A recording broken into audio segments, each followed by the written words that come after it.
Bueno, ahora sí oficialmente abrimos nuestro webinario número 24. Bienvenidos y bienvenidas y bienvenides a todas las personas que nos acompañan hoy. Para quienes nos vienen acompañando, hay varias personas que yo veo acá y mientras tanto aprovechen para escribir en el chat de dónde son. Siempre es lindo sentirnos representados federalmente.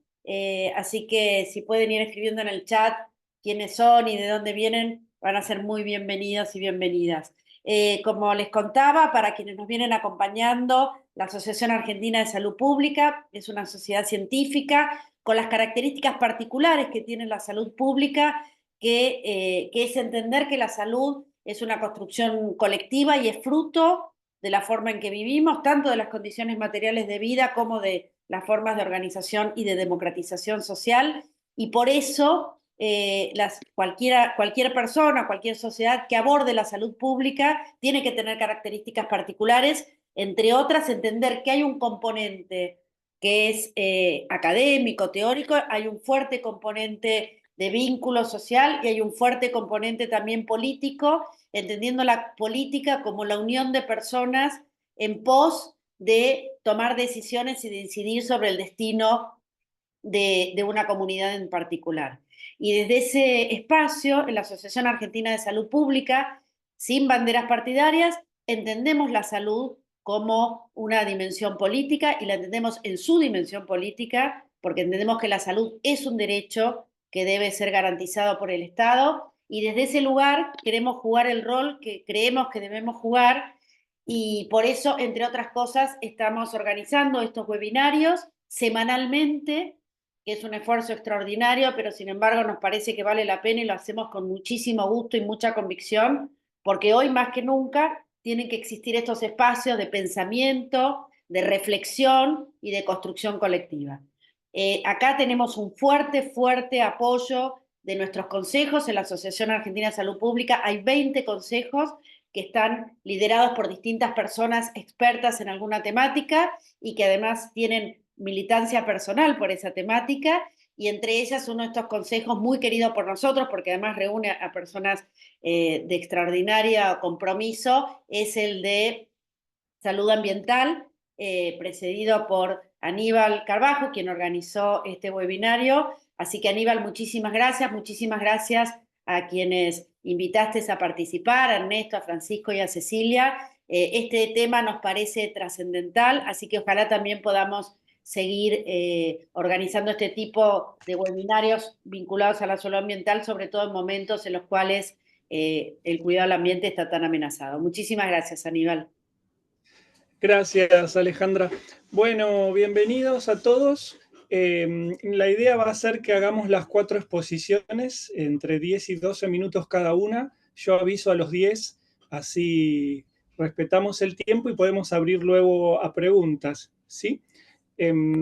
Vamos a empezar con Enrique, de Tito.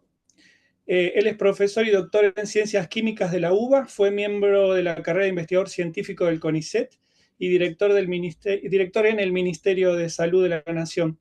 Actualmente coordina académicamente la Maestría de Gestión de la Salud Ambiental en la Universidad y Salud.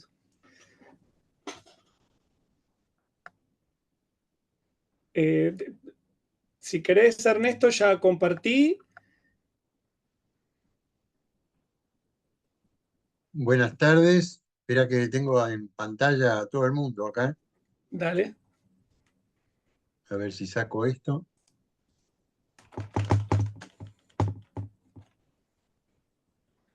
Pone compartir pantalla. Sí, en eso estaba. Ustedes entiendan que yo soy de la época en que las cosas se escribían en máquina eléctrica y que vengo... Ahí está. Ahí estoy. Muy bien. Ahí estás. Y ahora me quedaron un montón de cosas en la pantalla. Ahí está. Muy bien. Bueno, dos cosas, dos noticias breves antes de empezar con la presentación. La primera es agradecer la oportunidad de compartir con ustedes lo que voy a presentar a continuación. Es una satisfacción saber que todavía hay gente que sabe que sigo vivo y que tengo cosas para decir que a alguien le pueden interesar. La segunda es mandarle un abrazo a Hugo y a Hugo Mercer y a David Gorla, que los vi ahí entre el público y con los cuales nos conocemos desde antes que ninguno de los tres tuviera canas. Y es un gusto reencontrarlos acá en esta circunstancia. Bueno, lo que me pareció interesante es repasar un poco qué lugar ha ocupado y ocupa actualmente la salud en la agenda del cambio climático. Y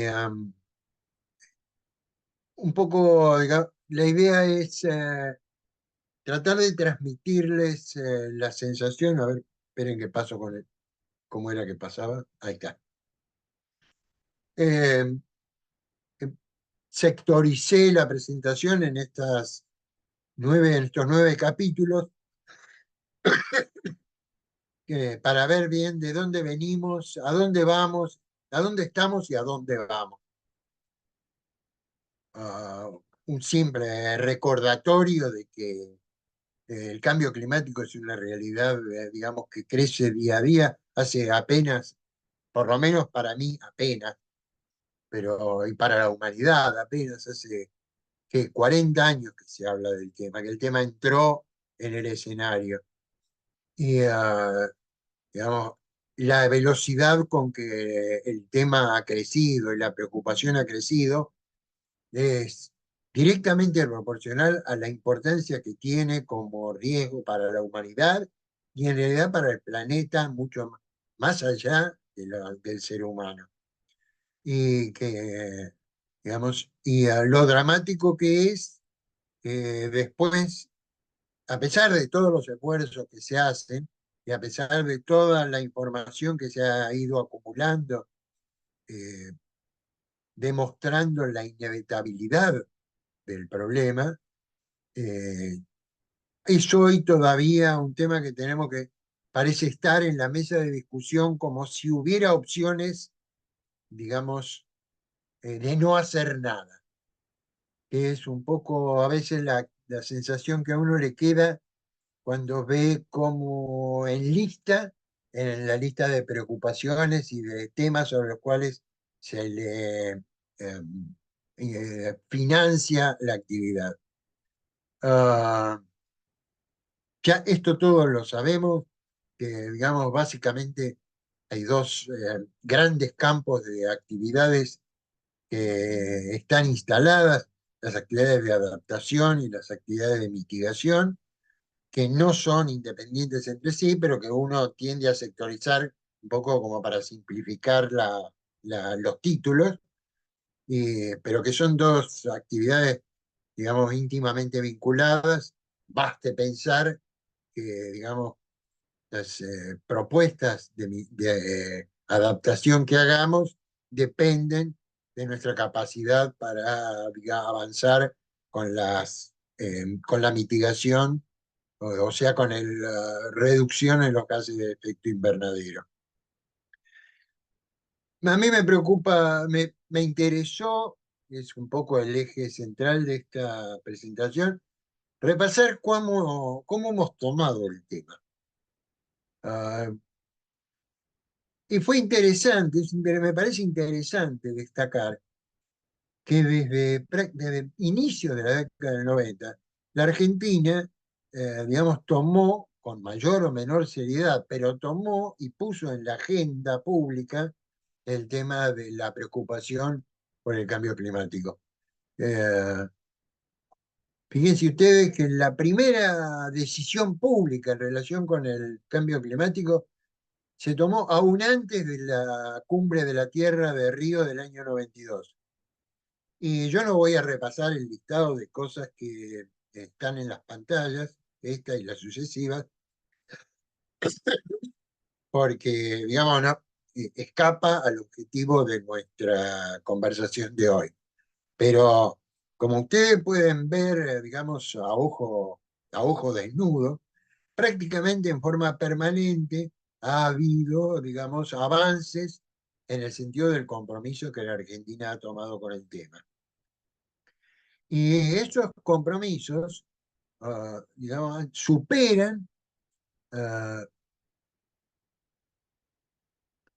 superan, digamos, las cuestiones formales y ya han avanzado con una forma transversal que de alguna manera se alinea con la necesidad de encarar un problema que atraviesa a la sociedad y en realidad al planeta desde todos los años.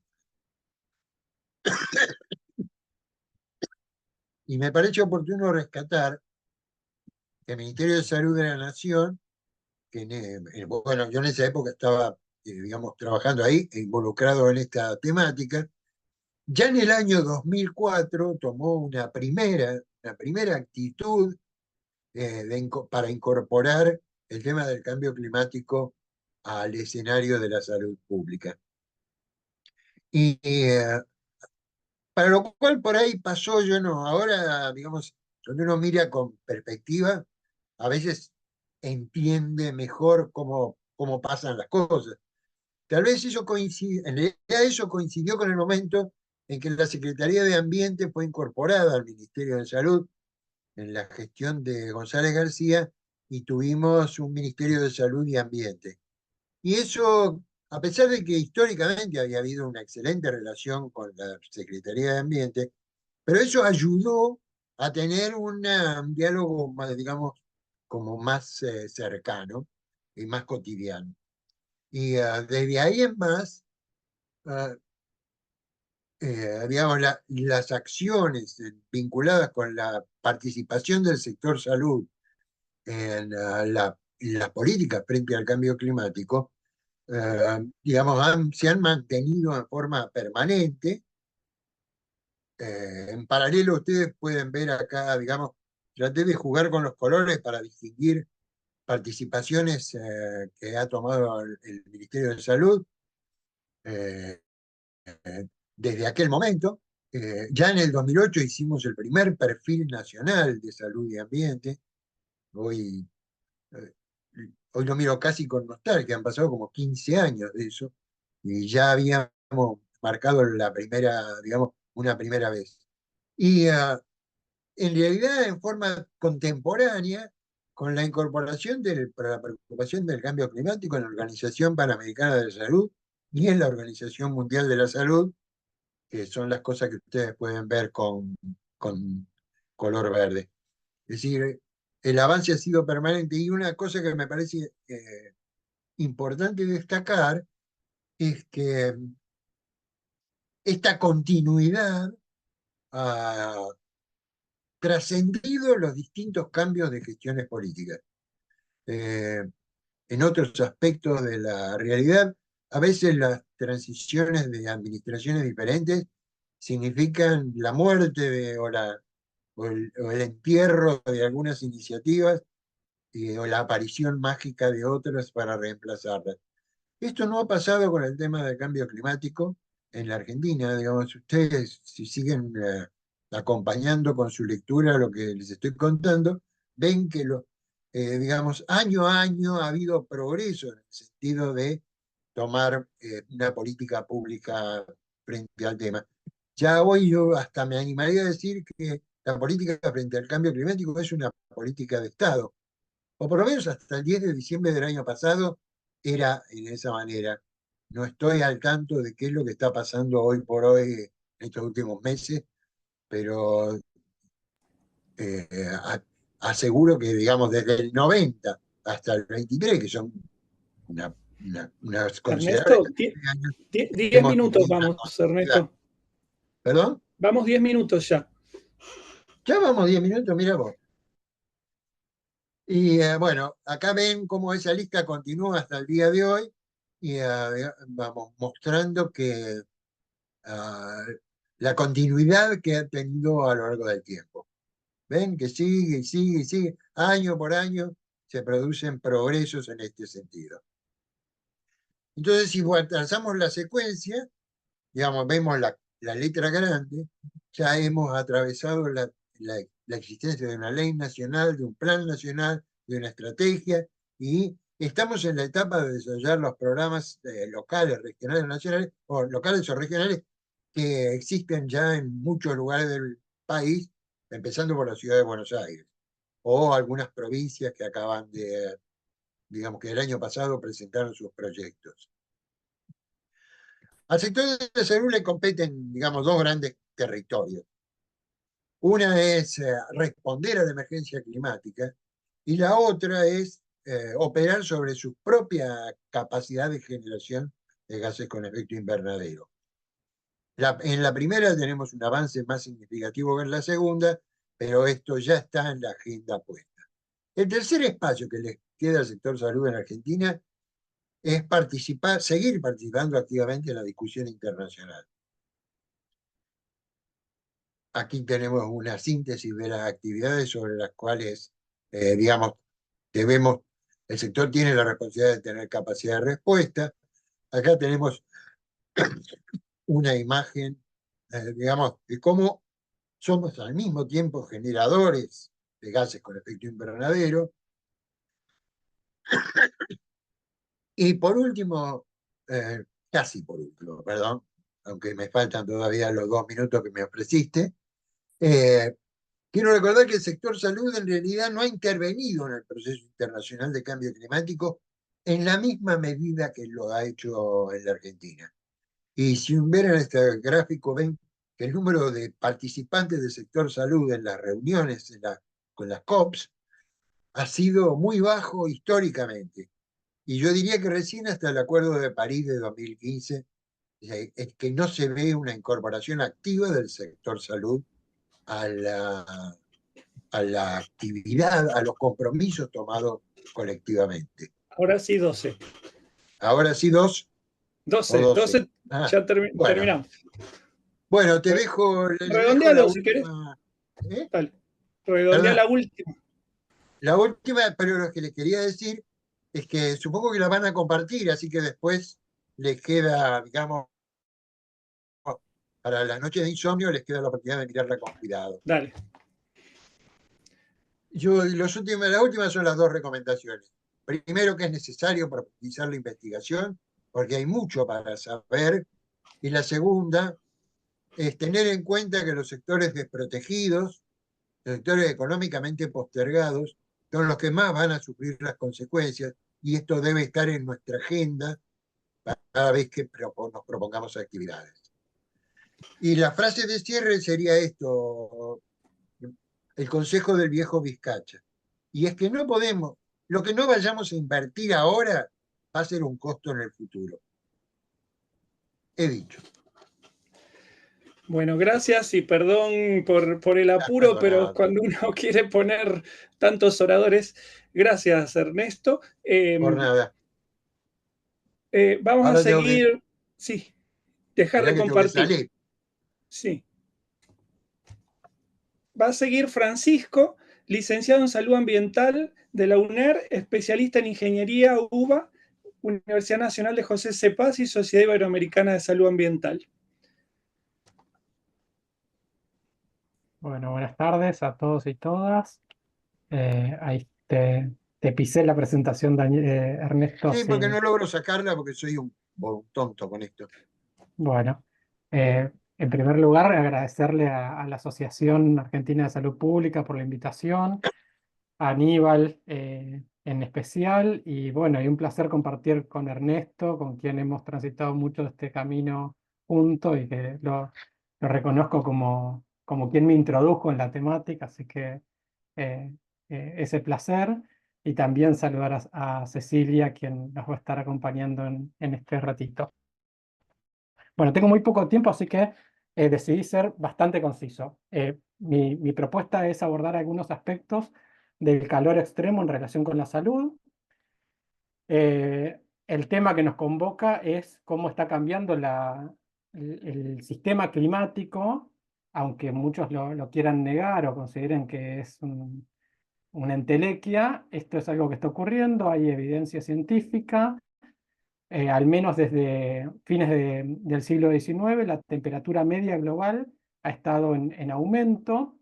Ya estamos por encima del grado de aumento de la temperatura promedio de todo el planeta, considerando la temperatura de la Tierra y de los océanos.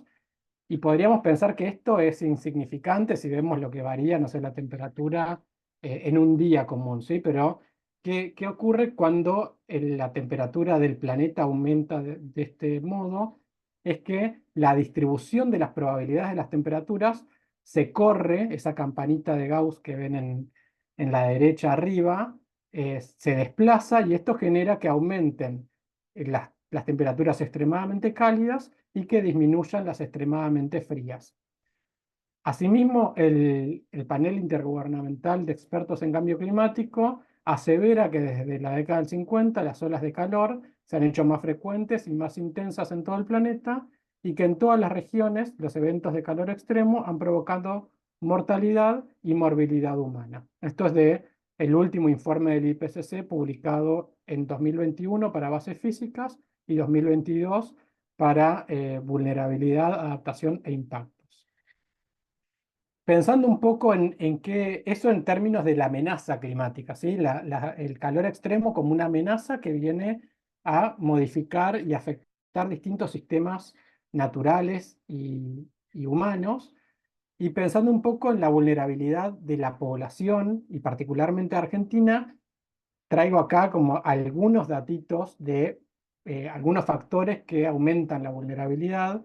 Podemos identificar factores demográficos. Nuestra población está experimentando una transición donde la proporción de personas mayores cada vez tiene un mayor porcentaje dentro del total. Para el último censo era de 11,8%, las personas de 65 años y más. En Argentina, 9 de cada 10 personas viven en ciudades, y esto es importante en términos de calor porque las ciudades experimentan un fenómeno de calor urbano que se conoce como isla urbana de calor. Y por otro lado, tenemos una alta prevalencia de enfermedades no transmisibles, como un 60% de sobrepeso y obesidad, 34% de hipertensión arterial, 29% de colesterol elevado y casi 13% de diabetes, que son factores de riesgo para enfermedades no transmisibles como las cardiovasculares, las respiratorias, cerebrovasculares y la diabetes, que son enfermedades basales en las cuales aumenta el riesgo frente al calor extremo. Y aquí les traigo algunos datos, unos principales hallazgos de un informe que es un informe que se produce de manera anual por un consorcio para Latinoamérica que se llama The Lancet Countdown Latinoamérica, que su primera autora es Stella Hartinger, ahí tienen la referencia. Y les voy a compartir algunos datos, en este caso para Argentina, por ejemplo, entre el periodo 2013 y 2022, los dos grupos poblacionales más vulnerables en términos de edad, los menores de 1 y los mayores de 65 años, experimentaron incrementos en la exposición a las olas de calor. 187% para menores de 1 año, 220 para mayor 65 años y más, comparándolo con el periodo de referencia 1986-2005. Y esto es coherente con la serie de frecuencia de olas de calor que ven en pantalla. Esos son datos del Servicio Meteorológico Nacional. O sea, las olas de calor, así como está ocurriendo a nivel global, a nivel nacional, están aumentando su frecuencia y su intensidad. ¿Y esto cómo se traduce en la salud de la población? Una de las variables más estudiadas es la mortalidad, porque es más fiable, es más robusta, y tenemos que a nivel Latinoamérica, las muertes asociadas con el calor se han incrementado un 140% en promedio anual, y para el caso de Argentina esto ha sido entre el 2000 y 2022 un incremento del 59%. Vemos distintas series para cada uno de los países. En la mayoría de ellas la tendencia es creciente, entre las cuales se ubica Argentina. Aquí les traigo unos resultados como haciendo el downscaling desde Latinoamérica, Argentina y acá la ciudad de Buenos Aires, algunos resultados de un estudio que hicimos con Ernesto y con Rosana Brutsky por el 2019, donde evaluamos la mortalidad para una de las olas de calor más duraderas de la ciudad de Buenos Aires, que fue de 9 días en diciembre de 2013. Muchos y muchas de ustedes recordarán esta ola de calor porque no afectó solo a Buenos Aires, sino a todo el centro y norte del país. Y lo que podemos ver es que la mortalidad se incrementó en todos los grupos analizados, en el total de la población, en mujeres y en varones, en menores de 14 años, en la población económicamente activa de 15 a 64, con menor riesgo, y en los de 65 años y más, con mayor riesgo por encima del 30%. Y también podemos ver que algunas causas específicas también se incrementa el riesgo, como las cardiológicas, las respiratorias y las renales. Y otro de los hallazgos de ese estudio es que el riesgo de morir se mantiene por varios días más allá de la ola de calor, incluso hasta con 8 días de retardo. Otro de las cosas que nos está llamando la atención del calor extremo en relación con la salud es que esto puede afectar los ingresos potenciales de los países, en este caso de la región. Se estima que se han perdido en el año 2022 1,34% del PBI regional, y esto se traduce en 1,78 mil millones de dólares estadounidenses, y los principales sectores afectados son el de la agricultura, con un 40%, el de la construcción, con un 32,5%, y en tercer lugar, los servicios. Acá pueden ver los distintos países de la región y cómo Argentina está ahí como de las que menos ha perdido ingresos potenciales asociados al calor extremo. Lo lideran Nicaragua, Venezuela, El Salvador y Honduras. Pero si vamos a ver los resultados para algunos datos para Argentina, podemos ver que entre el 2013 y el 2022 en Argentina se perdieron anualmente 300 millones de horas laborales por exposición al calor extremo, que esto significa un incremento del 116% si lo comparamos contra la década del 90 como periodo de referencia, y esto se estima que equivaldría a 1,3 mil millones de dólares estadounidenses al año, debido a la disminución de la mano de obra. Y acá tenemos que pensar no solo en los trabajadores asalariados, sino también en esas 6 millones de personas que representan un 30% de la población económicamente activa, que en nuestro país se desempeñan dentro de la economía informal, o como ellos se autodenominan, dentro de la economía popular. Allí tenemos cooperativas de reciclado, tenemos productores hortícolas, tenemos cooperativas de servicios, tenemos vendedores ambulantes, y muchos de estos realizan sus actividades en ambientes exteriores, por lo que están más expuestos al calor extremo, y no cuentan con la cobertura ni de servicios de salud laboral, lo que sería una ART en el caso de los trabajadores 10 formales, y minutos, tampoco. Francisco. Gracias, ya estoy cerrando, muy amable. Y tampoco cuentan con la cobertura de obras sociales. Entonces, estas personas, cuando ven afectada su salud, primero, no hay quien prevenga la salud de estas personas, y cuando su salud se ve afectada, recurren al sistema público de salud. Entonces, ahí hay una doble carga para pensar en términos de salud pública. Y para cerrar, les dejo acá una tira de Mafalda, donde en la década del 60 pensaban que el calor no tenía nada que ver con el gobierno, y hoy con el diario del lunes podemos saber que hay mucho de responsabilidad de los gobiernos en que los veranos sean cada vez más cálidos. Muchas gracias. Bueno, gracias. Buenísimo la puntualidad. Vamos a seguir entonces con Cecilia Capa. Ella es licenciada en Ciencias Ambientales e investigadora en el Centro Nacional de Diagnóstico e Investigación en Endemoepidemias, CENDIE, de Anlis Malbrán.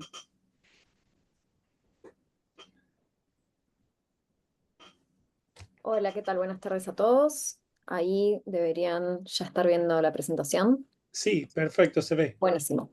Bárbaro. Bueno, en primer lugar quería agradecerles por poder participar de este evento. La verdad que, bueno, es un honor poder compartir todo esto con ustedes. Y en este caso voy a presentarles un poquito de qué pasa con los incendios en la salud, digamos.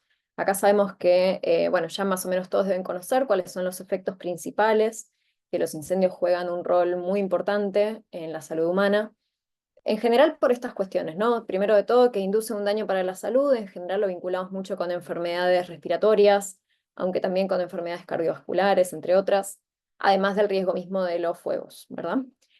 Aumentan también la mortalidad y la morbilidad, un poco compartido con lo que decía, con lo que comentaba recién Francisco. Y por supuesto que hay una retroalimentación con todo lo que tiene que ver cambio climático, hay un perjuicio en las actividades productivas, daños en el uso del suelo, en los ciclos del agua, en la degradación de humedales, que también ya más o menos asumo que sabemos la importancia que tienen para el ambiente. Y bueno, en Argentina la verdad que es un tema que está cada vez, digamos, cada vez lo vemos más, cada vez vemos más noticias de fuegos, de incendios. Los últimos años la verdad que fueron bastante candentes en este aspecto, especialmente en lo que es la zona del Delta del Paraná y la provincia de Córdoba. Por ahí son las regiones que hoy en día más incendios tienen. De hecho, en la provincia de Córdoba hace unos días que vienen con incendios continuos en la zona. Bueno, tenemos acá mucho incendio en tema de pastizales y bosques. Muchas de las acciones de los incendios vienen en principio de acciones humanas, ¿sí? Muchas veces que tienen que ver con prácticas de agricultura, tienen que ver con prácticas incluso ancestrales de costumbres de hace muchos años de cómo quitar maleza para que vuelva a rebrotar toda esa vegetación. Y bueno, y todo esto hoy en día ya sabemos que tiene sus efectos en el ambiente y que tiene sus efectos en cuanto a pérdida de biodiversidad, daño a viviendas, infraestructura, diferentes servicios ecosistémicos que nos proporciona el ambiente. También, por supuesto, que tiene sus efectos en la salud humana. Bien, esto es un pequeño gráfico que les muestro donde se ven más o menos los incendios, la cantidad de incendios que hubo en Argentina en estos últimos, en estos años, ¿no? 2020, 2021 y 2022. Fíjense que estamos hablando en la escala, digamos, hay provincias que tuvieron más de 200 incendios en el año, que es un montón, digamos, es un montón de focos de calor. Querría contarles así muy brevemente algo que se hace en el CENDIE, que es mi lugar de trabajo, que es el Centro Nacional de Diagnóstico e Investigación en Endemoepidemias del Ministerio de Salud. Tenemos, junto con otras instituciones, que ahora les comento cuáles son, estamos desarrollando un sistema de monitoreo del riesgo a la salud producto de los incendios en el delta del río Paraná, ¿sí? Esto, digamos, es una prueba piloto en lo que es la zona del delta del río Paraná, donde estamos intentando, digamos, congeniar todas estas variables que juegan un rol en los incendios, sabiendo el sistema complejo que es el ambiental frente a esta temática. Bien, dentro del equipo técnico que participa dentro de este proyecto está el CENDIE, está el INER, que es el Instituto Nacional de Enfermedades Respiratorias, está también el Departamento de Informática en Lismalbrand, ya que lo que estamos desarrollando es una plataforma, y también el Instituto Bulich de la Universidad Nacional de Córdoba y de la CONAE. ¿Sí? Estos son el grupo de trabajo. Bien, el objetivo de este proyecto en realidad es desarrollar una herramienta en línea, es decir, una plataforma, que utilice predicciones a corto plazo y pronósticos de concentraciones de humo y los integre con indicadores de vulnerabilidad social. Esto es para identificar cuáles son las poblaciones en riesgo de ser afectadas por el humo de incendios y poder tomar decisiones en estas zonas en particular, ¿sí? Es decir, priorizar frente a las limitaciones que siempre tienen las decisiones políticas administrativas en un territorio, poder priorizar cuáles son las zonas de mayor riesgo que se encuentran más expuestas a determinada amenaza, que tienen mayor vulnerabilidad, ¿sí? Y saber que, bueno, que el riesgo se da siempre en este espacio que existe entre una existencia, una exposición a una amenaza, mezclado siempre con un componente de vulnerabilidad. Y además que las sociedades, las diferentes comunidades pueden tener diferentes grados de adaptación o de resiliencia, si se quiere, frente a ese riesgo en particular al que se enfrentan. ¿Bien? Para caracterizar las amenazas, por un lado estamos pensando en información obtenida desde sensores satelitales, como por ejemplo VIRS y MODIS, de donde obtenemos focos de calor y área quemada. También pensamos en modelo de emisión de contaminantes atmosféricos, que esto lo trabajamos junto con el Instituto Woolwich. También pronóstico meteorológico a corto plazo, y también estamos realizando una encuesta virtual de las áreas afectadas, que ahora más adelante les voy a comentar de qué se trata. Y también estamos desarrollando el lado de las vulnerabilidades mediante abordaje territorial, estamos trabajando con gente en territorio, trabajando también con distintos indicadores demográficos, indicadores sobre, digamos, la calidad de vida de la población que es del área de estudio. En este caso, por ejemplo, trabajamos mucho con las necesidades básicas insatisfechas y lo que es calidad de los materiales de construcción de la vivienda. Pensamos que son dos de las variables que pueden realmente tener un efecto en la exposición a los humos de incendio. También cuál es el nivel educativo de esta población, que tiene que ver también con esa capacidad de resiliencia que puede tener estas poblaciones. La accesibilidad al sistema de salud, que por supuesto es algo fundamental, y digamos, la prevalencia de enfermedades relacionadas, que como mencionamos antes pueden ser enfermedades estrictamente respiratorias o algunas otras enfermedades que puedan llegar incluso a generar un riesgo mayor vulnerabilidad a la gente que se encuentra expuesta a estos humos.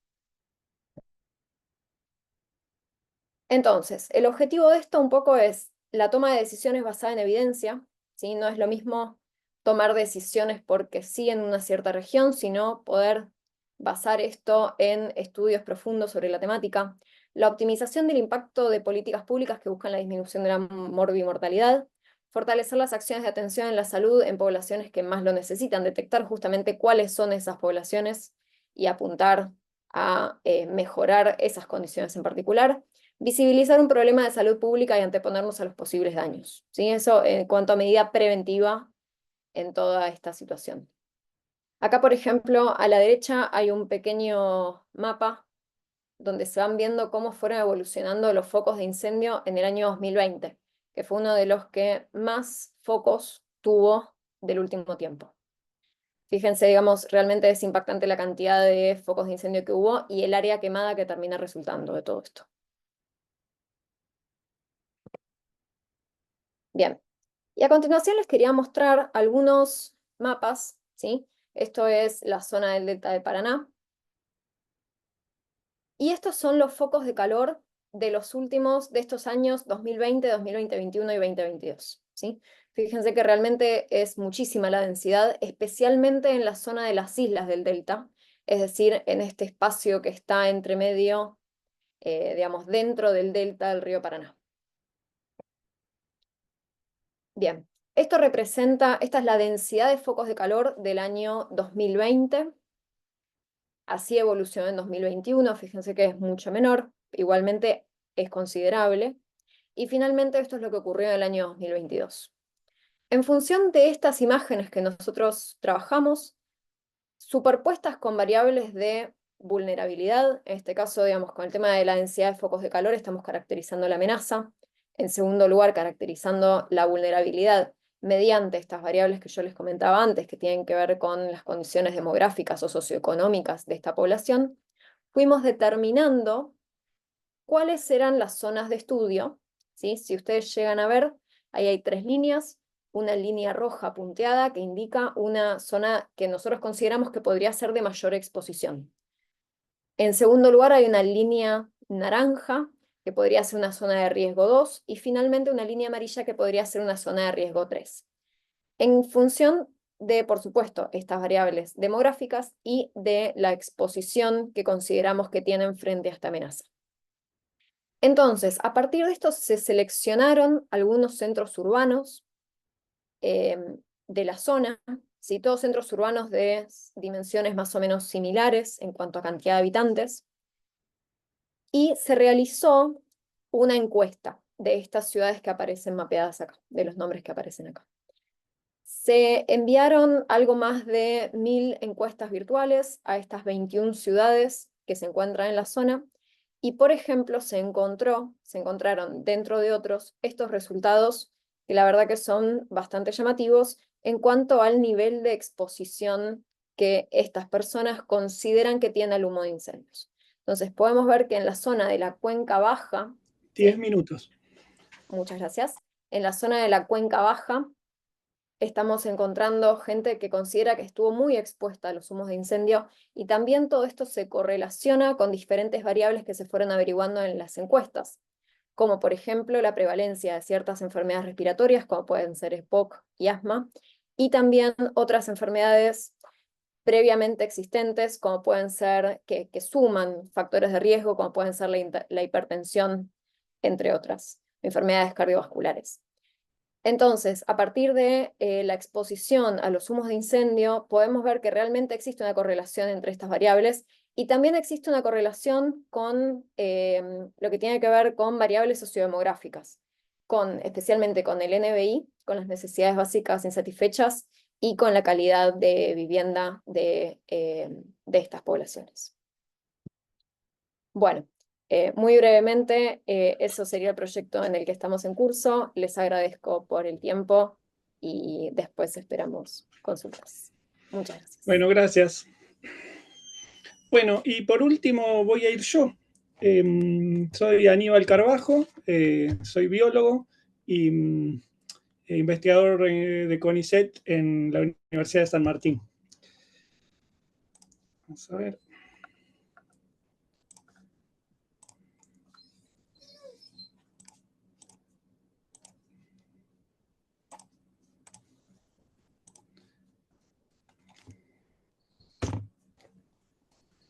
Bueno, yo me iba a meter con dengue. Por suerte lo que anduvo diciendo Ernesto casi que lleva a conclusiones parecidas y algunos gráficos van a coincidir. Uy, esperen, bueno, tengo el perro ahí atrás. El ciclo rápido, sabíamos que cuando tenemos un virémico, el mosquito lo va a picar, el virus va a tener que desarrollarse dentro del mosquito para que pueda ser transmitido cuando pique una persona susceptible. Esa persona susceptible va a tener una incubación, luego de lo cual va a tener el virus en sangre y luego de un tiempo pasa a ser inmune. El punto es que esos tiempos en la persona no varían tanto como en el mosquito, que sí depende mucho de la temperatura. Mientras más calor hace, más rápido se va a terminar ese desarrollo. A modo general, luego de una infección, tenemos una inmunidad permanente al serotipo que tuvimos, de esos 4 que hay, y temporal a todos los otros. Se habla de 1 o 2 meses. Pero claro, después tenemos mayor probabilidad de padecer un dengue grave en próximas infecciones. Para resumir, el mosquito tiene su etapa de adulto que vuela, tiene su parte en el agua, donde pone huevos y crecen las larvas, se cría en pequeños recipientes y tiene hábitos domésticos y es principalmente urbano. ¿Qué pasó con las epidemias de dengue en la Argentina? O sea, ya en 1997 reaparece el dengue, había habido en 1916, y lo que tenemos son sucesivas epidemias en los años que suceden. Les pongo toda la línea de tiempo. Fíjense, a partir del 2009 empiezan a aparecer grandes epidemias, en el 16, en el 20, y actualmente estamos en esta situación. ¿Qué se ve acá? Al inicio, en los primeros años, teníamos hasta algunos años sin transmisión.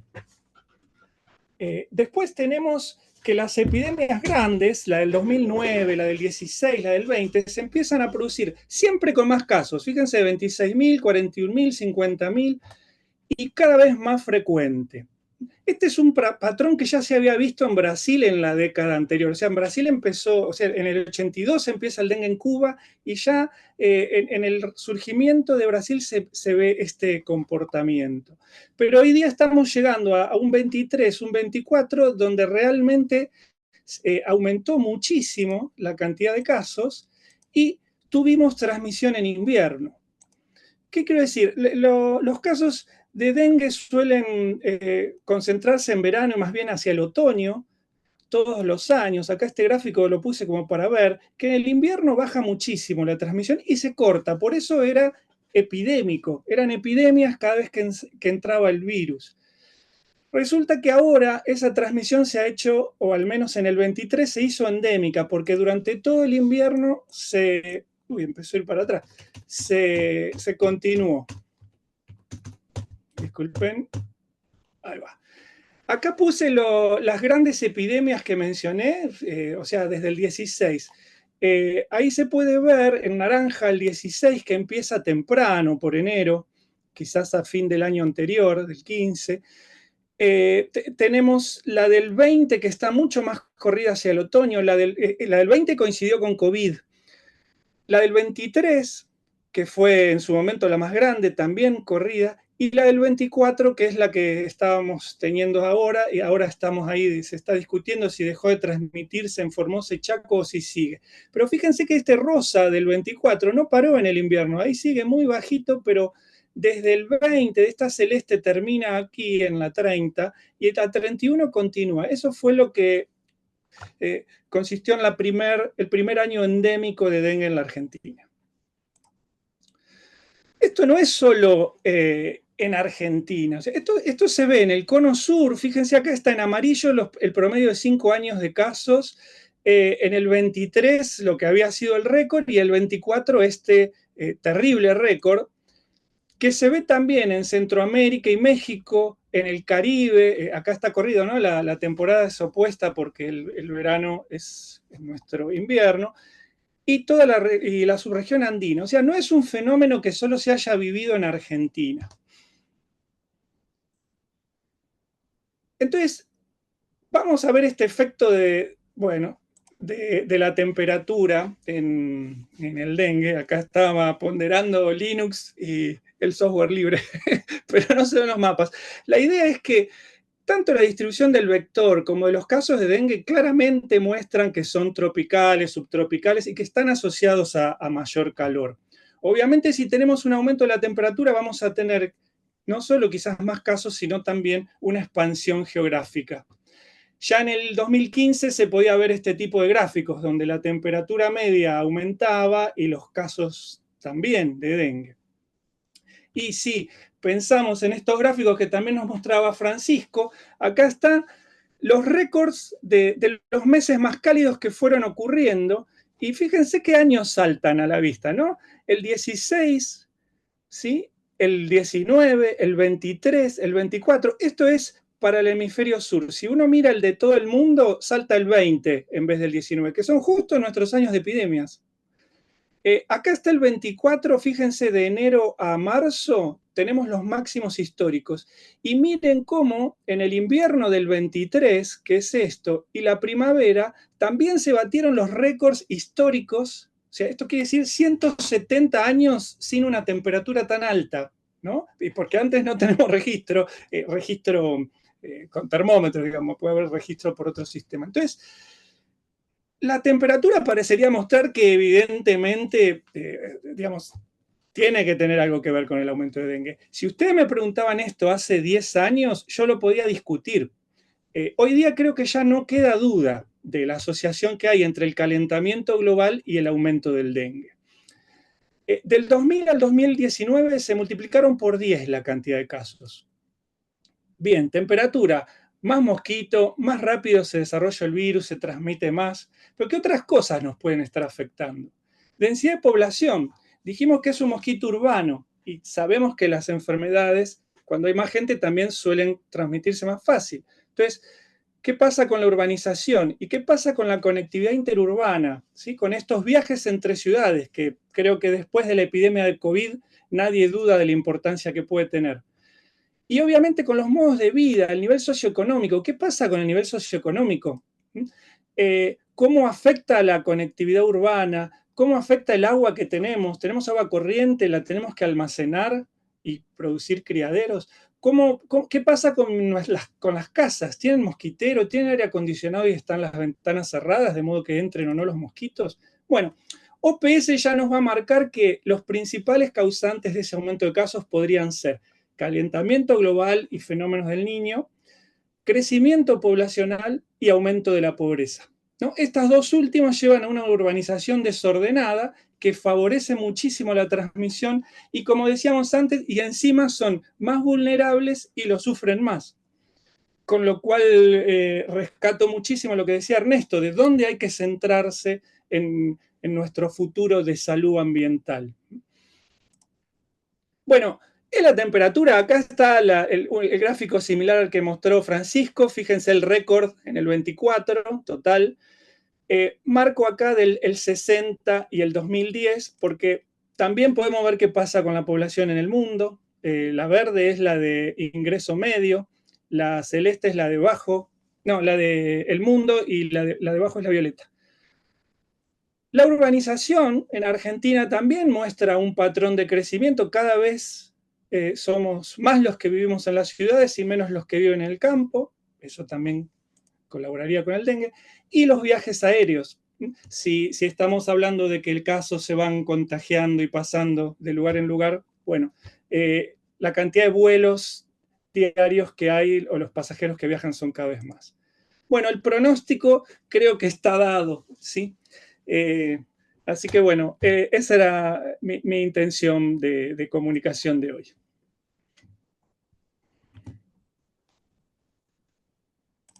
A ver, ¿cómo dejo acá? Bueno, justo 10. Gracias, y abrimos a consultas de lo que les parezca, si quieren, levantando la mano o por el chat, como les guste. Alejandra. Varios comentarios en el chat. Bueno, muchísimas gracias a las 4 personas que expusieron. Fue muy valioso todos sus aportes. Quería aprovechar sobre todo dar voz a las personas participantes. María de los Ángeles dice que desde la ciudad de La Calera el incendio llegó a casa hacia la ruta 55. David Gorla dice que los incendios en Córdoba no solo están vinculados con prácticas ancestrales, en los últimos años están especialmente asociados con los desarrolladores inmobiliarios que queman áreas naturales para instalar barrios cerrados rodeados de áreas naturales, entre comillas, ¿no? En el área metropolitana de Córdoba Ciudad, eso también me lo habían comentado. Bueno, a quienes preguntan si vamos a compartir la grabación, les digo que sí. Irene dice que le gustaría hacer la presentación de Cecilia a los alumnos a la universidad. Queda grabado, la pueden subir, y si no, después se podrán contactar seguramente por Cecilia, si puedes poner algún mail institucional. Bueno, todos y todas para esto. Y Rubén dice que es sumamente preocupante el impacto del cambio climático en la redistribución de especies, manifestada también en la incidencia y dispersión geográfica de enfermedades zoonóticas emergentes y reemergentes como la que se expone, influenza aviar y encefalomielitis equina en el último año, con el salto del virus a otras especies no habituales de mamíferos. Y acá bueno, no vamos a dar certificados todavía, en breve ya los vamos a empezar a ver, pero no por ahora. Juliana dice, bueno, nos saluda desde todos lados del país, desde Río Negro, Entre Ríos, digo, no sé si han visto, La Pampa, Mendoza, Córdoba, y acá especialmente lo que dice Juliana es que sufren mucho por el humo.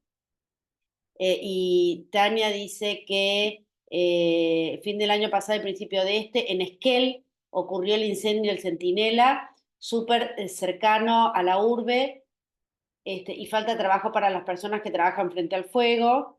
Bueno, están agradeciendo mucho. Hay mucha gente vinculada, hay mucha gente que se presentó, que está trabajando en la UNSAMI en distintos lugares en tema de ambiente. Bueno, ahí Cecilia dejó el mail institucional, y David Gorla, si quieren pueden levantar la mano también. Dice que Aedes aegypti no es recién llegado a Argentina. La pregunta es, ¿no es recién llegado a Argentina desde 1852? ¿Está presente? Comentarios sobre presencia, abundancia y calentamiento. En Chubut dicen pocos controles de salud brigadistas con diabetes, hipertensión. En Paraná, hoy imposible andar en la ruta, mucho humo por quema de pastizales. En Chaco, hace semanas sufrimos el humo proveniente de Brasil, Bolivia y Paraguay. Bueno, la verdad es que entre lo que ustedes cuentan y lo que la gente está comentando... Le tiro a David una frase. Claro que está, la prueba fue las epidemias de fiebre amarilla, ¿no? Quizás se radica para el 60, hay registro en el 68, lo encuentran en una revisión, están en una revisión cuando estaban en la campaña, y después la reinfestación se da en el 86 en Misiones, y para el 95, 97 ya estaba hasta la mitad del país. Pero quizás esa reinfestación pueda deberse un poco a temperatura, se postula que fue por el comercio de neumáticos. habrá que ver. La cuestión es que está en todos lados y lo que nosotros hemos visto, que también ya se publicó, es que la expansión hacia el sur se fue dando no solo por el aumento de la temperatura media, sino también por el aumento de la población en las grandes ciudades. Por eso hablamos de conectividad interurbana. O sea, ya está en Neuquén, está en ¿cómo se llama? En San Antonio Oeste, y según los modelos nuestros debería aparecer en Trelew en cualquier momento. Lo mismo que en algunos otros, digamos, si uno, no hicimos el modelo para la cordillera, pero debería verse algo similar. Gracias, Alejandra.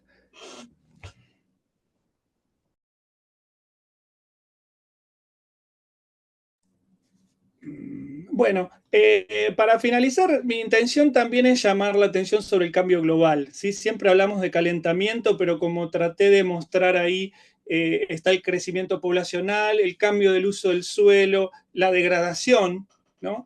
Que también lo mencionaron los otros expositores. Y quizás el cambio climático ha sido un buen caballo de Troya para meter estas temáticas, pero el cuidado ambiental es importante para la salud siempre, y todo lo que destruimos termina saliéndonos mal o costándonos más caro. Bueno, gracias, Alejandra, y ahí quedó el llamado. El que quiera asociarse y unirse al consejo también, bienvenido. Sí, muchísimas gracias a Cecilia, Ernesto, Francisco, muchas gracias Aníbal por este espacio.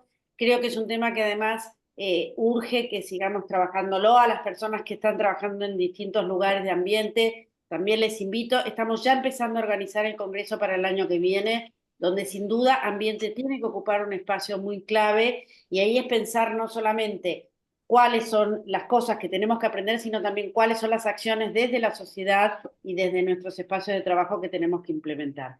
Yo les agradezco muchísimo, ha sido muy interesante sus presentaciones y seguramente en breve habrá otro webinario de estas características. Muchísimas gracias a todos, todas y todos que nos acompañan. Les quiero contar que Argentina va perdiendo.